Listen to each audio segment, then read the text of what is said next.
अस्सलाम वालेकुम, good afternoon, welcome to WhatsApp TV channel. मैं हूं शाहिद कुरैशी और आप देख रहे हैं अनकट। नाजरीन, आज अनकट संडे का स्पेशल प्रोग्राम, एक इम्पोर्टेंट गेस्ट हमारे स्टूडियो में आप देख सकते हैं।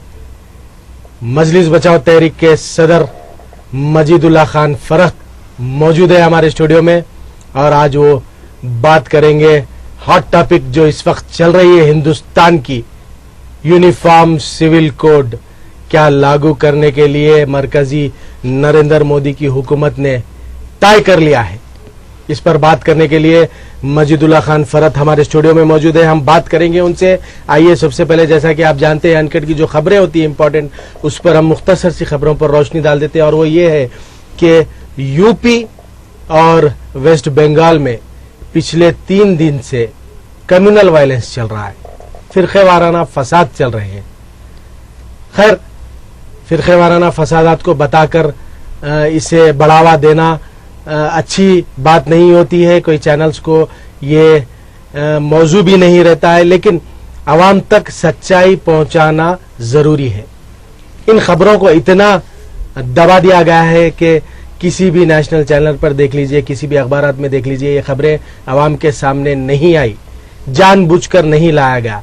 लेकिन जो हकीकत होती है वो तो आवाम में रखना व्हाट्सएप चैनल का काम है और हम ये काम जरूर करेंगे। जैसा कि आप जानते हैं कि यूपी के बहराज इलाके में 2 दिन कबल मुहर्रम 10 मुहर्रम यौम शहादत के दिन कुछ झड़पें हुई। उसमें एक फिरके के लोगों ने दूसरे फिरके के लोगों के मकानात पर हमला किया। इस वाक़े में एक मासूम बच्ची की जान चली गई। उसके बाद ये वाक़यात इतने फैल गए हैं कि आजू बाजू के 3-4 गांव इससे मुतासिर हो गए हैं। आइए इस पर एक नजर डालते हैं।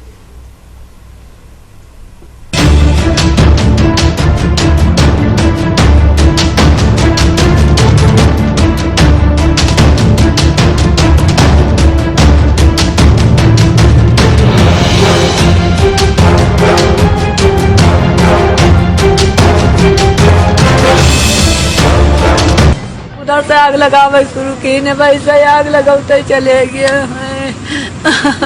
कितने घर में आग लगी हुई है गांव में? खाली 3 घर छोड़ के नहीं कुरमिन के, और पूरे गांव में आग लगी है।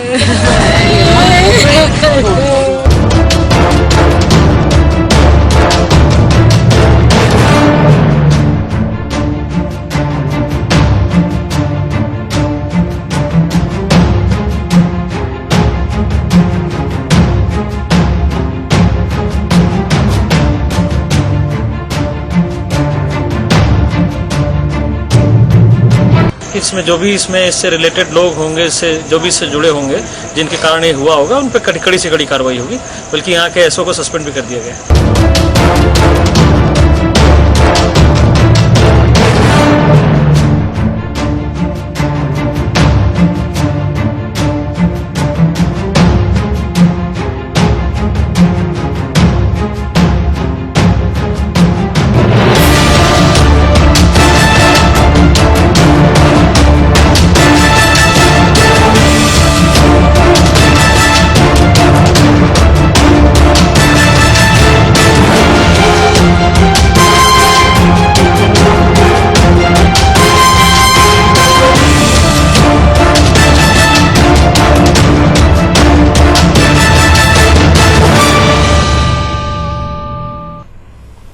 ये थी यूपी की खबर। उसी तरह वेस्ट बंगाल के 3 अजला भी इस वक्त तशद्दुद से मुतासिर हैं।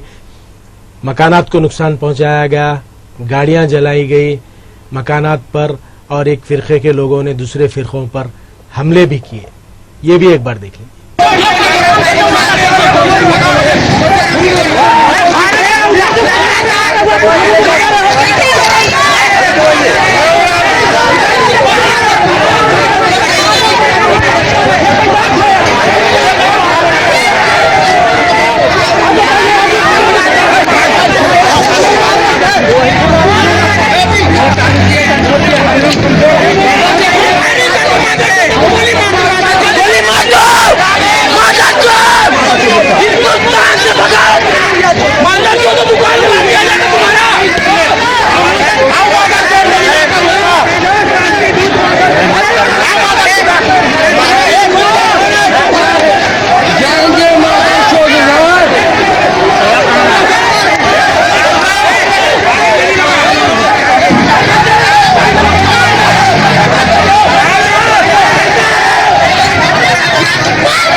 Kadar ya. Kadar onu da. Onu da bu. Hadi ya. Hadi gidin.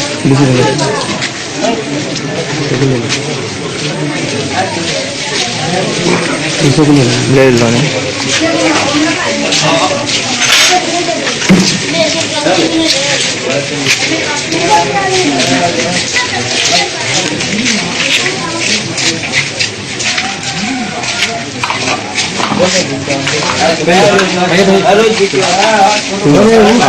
बोलो बादा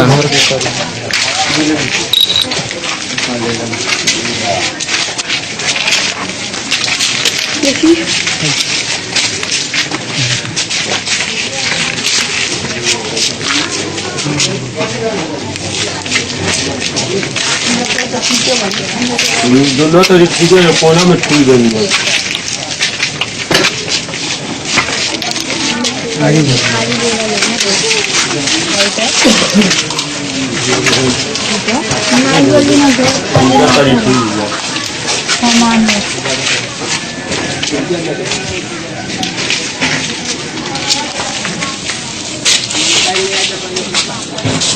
रुकी रुकी वो लोग बम मारो तो ठीक बा वो लोग फंसे पुलिस अभी गई ना इनसे ठीक बा मुझे तो प्रसाद नगर दौड़ेला हमसे बोल के वो लोग बम मार के आवे साथ आगे तक वो लोग पूरा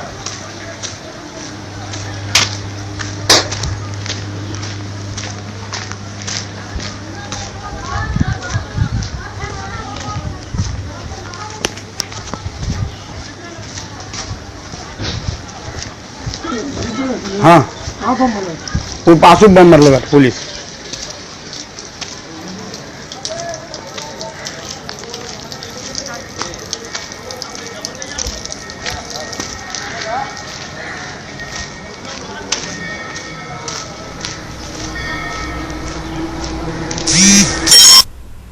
तो ये थी वेस्ट बंगाल से एक खबर।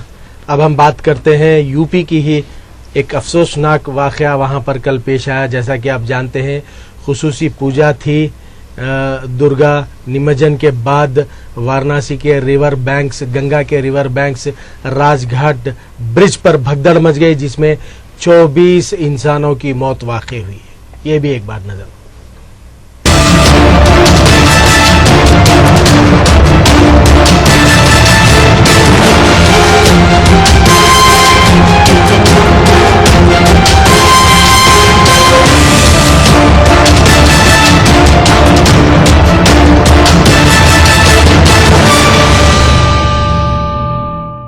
हमारे यहाँ जो अब तक लाए गए हैं 19 लोग हैं। वो मौत हुई है जिसमें 15 फीमेल है और 14 मेल है। अभी तक जो बताया गया उसमें ये बताया गया कि स्टैम्पीड हुई है उसकी वजह से प्रॉब्लम्स आई हैं। कैसी हालत में लोग आए थे आपके? हमारे यहाँ जो भी लोग घायल लाए गए हैं 4 घायल लोग लाए गए हैं और बाकी जो 19 है वो ब्रॉड डेड लाए गए। सर कोई बीएचयू के लिए रेफर भी किया गया? हाँ, एक पेशेंट सीरियस उनको बीएचयू रेफर किया गया। कितने की डेथ हुई है अभी तक कोई जानकारी? 19 लोगों को यहाँ पर लाया हमारे पास जो ब्रॉड डेड। तो ये थी आज की व्हाट्सएप अनकट की मुख्तसर सी खबरें। अब हम चलते हैं आज के संडे के स्पेशल खुसूसी शो विद गेस्ट। जैसा कि आप जानते हैं हमारे स्टूडियो में इस वक्त मौजूद है मजलिस बचाओ तहरीक के सदर मजीदुल्लाह खान फरत और आप हम सबसे ये आज बात करेंगे यूनिफॉर्म सिविल कोड की, एक्सा सिविल कोड। जैसा कि इससे पहले मजीदुल्लाह खान फरत हमारे स्टूडियो आए थे कुछ महीने कबल, उसी वक्त हमने आपको जुलाई के महीने में उसी वक्त हमने आपको बता दिया था कि यूनिफॉर्म सिविल कोड लागू करने की पूरी तैयारी की जा चुकी है। ये मजीदुल्लाह खान फरत ने आप लोगों में अवेयरनेस के लिए ये बात रख दी थी और आज वो वक्त आ गया है कि पूरी तरह तैयारी के साथ मरकजी बीजेपी नरेंद्र मोदी की हुकूमत शुरुआत कर दी है हिंदुस्तान में यूनिफॉर्म सिविल कोड लागू करने की और इसका रिजल्ट आपके सामने है। आज तमाम मुल्क के मुसलमान जो क्वेश्चनेयर लॉ कमीशन की जानिब से भेजा गया है उस क्वेश्चनेयर की मुखालिफत कर रही है। इससे पहले जैसा कि मैं एक जलसा आपको बताना चाहता हूं मजीदुल्लाह खान फरद का, जिन्होंने जलसे आम में एक बात कही थी, वो मैं अपनी जबान से तो नहीं कहूंगा, आप लोग खुद सुन लीजिए याद दहानी के लिए। यहाँ पे हम हिंदू मुसलमान सिख ईसाई की बात नहीं करते, यहाँ अमन की बात करते, हुकूक की बात करते। कोई बताओ समझदार मुसलमान हिंदुस्तान का आज ब्लैक मनी कहाँ है? बाबा रामदेव कहाँ है? नरेंद्र मोदी ब्लैक मनी लाने वाले? हाँ, राजनाथ सिंह ISIS टेररिस्ट तंजीम है। अरे तुम हमको क्या सिखा रहे? हमको मालूम है कौन दहशतगर्द है और किससे मुकाबला करना। बराबर जितना IS का मुकाबला करेंगे उतना RSS का भी मुकाबला करेंगे। कल से जब से टीवी पे देखा हूं, मेरी भी कुछ मिजाज बिगड़ी हुई है। कल ये न कहना कि शरीयत में मदाखलत करने के बाद 51 सिविल कोड का अगर कानून नाफिज करोगे तो सबसे बड़ा टेररिस्ट हिंदुस्तान का फर्द खान रहेगा। याद रखो, मैं ऐलान कर रहा हूं, अगर शरीयत मोहम्मदी में मदाखलत होगी, शरीयत मोहम्मदी में मदाखलत होगी, कानून सिविल कोड का कानून नाफिज किया जाएगा तो मैं इस मुल्क के कानून या यहाँ के अमन आमान का कोई जिम्मेदार नहीं, मैं हमारी मैदान में उतरकर RSS का मुकाबला करूंगा।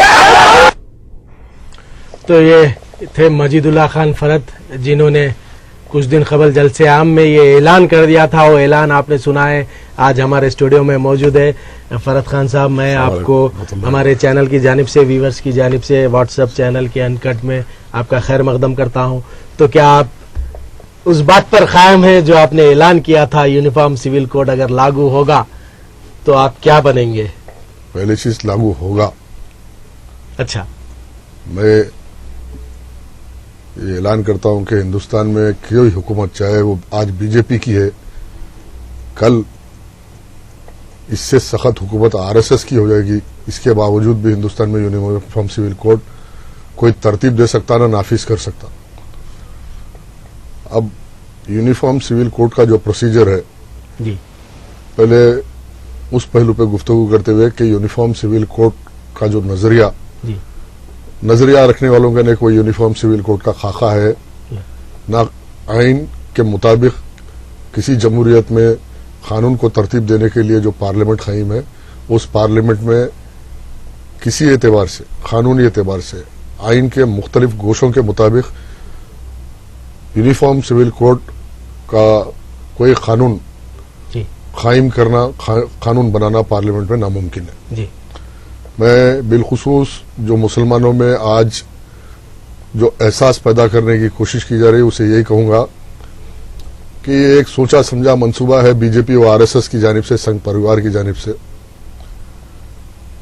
और मुख्तसर से अल्फाज में यह कहूंगा कि ये नरेंद्र मोदी और अमित शाह जो ये गैंग है, बाय डिफॉल्ट और डिजाइन आज हिंदुस्तान की हुकूमत इनके मातहत, इनके हाथ में है। जैसे छोटे पिटी क्रिमिनल्स होते, अटेंशन डाइवर्शन गैंग, ये एक अटेंशन डाइवर्शन गैंग की तरह ये मोदी और अमित शाह खेल खेल रहे। ये अटेंशन डाइवर्शन गैंग एक नया खिताब दिया है मजीदुल्लाह खान फरद ने। अटेंशन डाइवर्शन गैंग बन गए हैं प्राइम मिनिस्टर नरेंद्र मोदी और सदर बीजेपी अमित शाह। थोड़ा सा इस पर रोशनी डालेंगे आप, किस तरह से अटेंशन डाइवर्शन गैंग? अब जैसा लोगों का किसी मसले से नजर हटाते हुए दूसरी तरफ रागिब करना और उनके अपने अहम मसाइल से उनकी तवज्जो हटाना। इस मुल्क में आज भूखमरी है, इस मुल्क में महंगाई है, इस मुल्क में बेरोजगारी है। जो बड़े बड़े वादे इलेक्शन से आने से पहले ऐलान किया था बीजेपी ने, 15 लाख रुपए हर हिंदुस्तानी के खाते में आएंगे, ब्लैक मनी लाया जाएगा और अच्छे दिन आ जाएंगे। अब जब लोग पूछने लगे कि अच्छे दिन कहाँ गए, कहाँ तक आ गए, अब 2 साल की हुकूमत हो गई, अच्छे दिन कितना रास्ता तय करे जी। अब वो तमाम सवालात को सरफ नजर करने के लिए उन लोगों ने, ये अटेंशन डाइवर गैंग ने यूनिफॉर्म सिविल कोड का नारा दिया। और बिलखुसूस उत्तर प्रदेश में अनकरीब में इलेक्शन है जी जी, और उत्तर प्रदेश की हुकूमत आज मुलायम सिंह यादव हो या कल किसी की हो, बीजेपी का दावा है कि उत्तर प्रदेश हिंदुस्तान का सबसे अहम सूबा है और उस सूबे में हुकूमत कायम करना है जी। और बीजेपी हमेशा उसकी स्ट्रेटजी, उसकी टैक्टिक्स रही है कि इस मुल्क में पोलराइजेशन करना।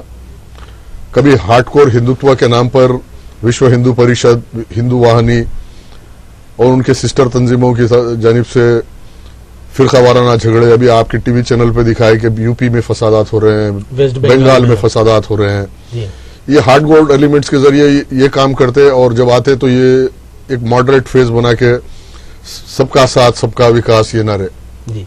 ये है अटेंशन डाइवर्शन गैंग। एक तरफ बोलते हैं ना चोर को चोरी करो और फिर पुलिस को बोलते हैं पकड़ो जी। तो ये यूनिफॉर्म सिविल कोड ये इनका एक सियासी एजेंडा है। पहली बात इस पे अगर गुफ्तगू करना है तो समाजी सतह पर समाजियत से जो माहिरीन है इस मुल्क के, और जब तक समाज के मिजाज को नहीं समझा जाता, कोई कानून कायम किया जाता, वो कानून बाकी नहीं रहता जी। चाहे कोई मुल्क हो, कोई माशरा हो, अपनी एक तहजीब रखता, अपनी एक तारीख रखता जी। और मौजूदा हिंदुस्तान की तारीख और तहजीब के मुताबिक इस मुल्क में बेशुमार अकायद के लोग हैं। हर 100 किलोमीटर पे यहाँ की तहजीब बदलती, यहाँ की जबान बदलती जी। यहाँ का कल्चर बदलता, तमद्दुन बदलता, जीने का सलीका बदलता। अब यहाँ पे यूनिफॉर्मिटी ऑफ कल्चर्स लाएंगे आप सिविल कोड के नाम पे, या यूनिलैटरल सिविल कोड लाएंगे जी। अब यूनिफॉर्म सिविल कोड लाने के लिए कानून में जो तरमीम होना है, उस कानूनी बहस पे कानूनदान गुफ्तगू करेंगे कि आर्टिकल 44 के नाम पे सारे मुल्क में तमाशा मचाया जा रहा है कि आर्टिकल 44 के तहत यूनिफॉर्म सिविल कोड इस मुल्क में कायम होना है जी। और आर्टिकल 44 क्या है इस मुल्क में, आर्टिकल 25 क्या है, फिर आर्टिकल 371A क्या है, आर्टिकल 371G क्या है। इन तमाम कानूनों का जो कॉन्ट्रडिक्शन है, उस कॉन्ट्रडिक्शन को सुप्रीम कोर्ट के अहकामात या एडवाइजरी, सुप्रीम कोर्ट कोई कानून नहीं बना सकता, सुप्रीम कोर्ट का कोई जज कानून नहीं बना सकता, पार्लियामेंट बनाएगा कानून। अब यहाँ सुप्रीम कोर्ट को एक रास्ता बनाते हुए सुप्रीम कोर्ट की जो अजमत है, सुप्रीम कोर्ट का जो एहतराम है हिंदुस्तान के अवाम में जी। ये BJP gang, attention diversion gang उससे खिलवाड़ कर रही है जी। पहली बात, सुप्रीम कोर्ट के जजों, मोजिज जजों के ताल्लुक से आप खुद देख लीजिए कि मुख्तलिफ जजमेंट्स आए इस मसले में और वो जजमेंट्स खुद कॉन्ट्रडिक्ट करते हैं एक दूसरे जजमेंट से जी। अब सरला मुदगल केस के अंदर, Sarla Mudgal Kalyani versus union of India का एक केस चला, उस केस के अंदर मोजिज जज ने यह लिखा कि यूनिफॉर्म कोड की जरूरत है और पैरा 1 के अंदर यह क्लियरली डिफाइन कर दिया कि uniform civil code Hindu code के लाइंस पे होना चाहिए। अच्छा, तो मैं पूछना चाहता हूं कि इस मुल्क के आइन के मुताबिक सुप्रीम कोर्ट चलेगा या आइन में तरतीब देने का काम सुप्रीम कोर्ट करेगा? जी। ये सिर्फ मुसलमानों के कॉन्टेक्स्ट में नहीं है, अगर जुडिशियल एक्टिविज्म है तो जुडिशियल एक्टिविज्म की भी कोई लिमिट है। और दूसरी बात, फिर एक जजमेंट आया lily Thomas versus union of India के केस में जी। उसमें सुप्रीम कोर्ट के मोजिज जज ने ऐलान कर दिया कि सुप्रीम कोर्ट का कोई इख्तियार नहीं है कि मरकजी हुकूमत को डायरेक्शन दे के हम यूनिफॉर्म सिविल कोड बनाएं। जब सुप्रीम कोर्ट के जजमेंट्स में तजाद है और फिर आर्टिकल 44 का सहारा ले आता, तो आर्टिकल 44 क्या है? आर्टिकल 44 पहली चीज जिस टाइम पे आइन कायम हुआ, डॉक्टर अंबेडकर ने कायम किया, वो आर्टिकल 35 जाके आर्टिकल 44 बना और आर्टिकल 44 वाज़ेह कराया कि आप कंसेंसस की बुनियाद पे यूनिफॉर्म सिविल कोड बनाए इस मुल्क में। अब कंसेंसस का अल्फाज है तो कंसेंसस के नाम पे एक कॉन्फ्लिक्ट क्रिएट करना चाहते हैं इस मुल्क में। जी हाँ, बिल्कुल। कंसेंसस को कौन डिफाइन करेगा? जी हाँ। जिस तरह मगरिबी ताकतों ने इस सारी दुनिया में क्लैश ऑफ सिविलाइजेशन के नाम पर जो तसादुम और जुल्म ढाया इंसानियत पे, क्लैश ऑफ सिविलाइजेशन के नाम पे जिस तरह यहूद और नसारा और अमेरिकी ताकतों ने सारे दुनिया के अंदर कम से कम 3 से 4 करोड़ लोगों को मार दिए, उसी नक्शे कदम पे चलते हुए इस मुल्क की सबसे बड़ी फासिस्ट ताकत संघ परिवार क्लैश ऑफ फेथ्स के नाम पे इस मुल्क में तसादुम चाहते हैं। जी। वही खाका है जो क्लैश ऑफ सिविलाइजेशन के नाम पे चला था, वो क्लैश ऑफ फेथ्स के नाम पे हिंदुस्तान में चलेगा। अब इस रोशनी में सबसे पहला मुतालबा और जिम्मेदारी तमाम सेक्युलर ताकतों की इस मुल्क में अमन व अमान रखने की जो खवा है उनसे यही तवक्को है कि सबसे पहले इस बहस को, इस फितने को खत्म करना है तो पार्लियामेंट में कानून में तरमीम करते हुए आर्टिकल 44 को बर्खास्त कर देना हो। तो नाजरीन, आपने सुना हम सदर मजलिस बचाओ तहरीक जनाब मजीदुल्लाह खान फरहत ने जो कहा है कि सबसे पहले आर्टिकल 44 को तमाम सेक्युलर जमातें मिलकर पार्लियामेंट में इसे पहले खत्म करना चाहिए, तभी ये मसला हल होगा। तो यहाँ पर हम ले लेते हैं एक छोटा सा ब्रेक और ब्रेक के बाद फौरी हाजिर होंगे और आवाम से डिस्कशन जारी रखेंगे। देखते रहिए व्हाट्सएप अनकट।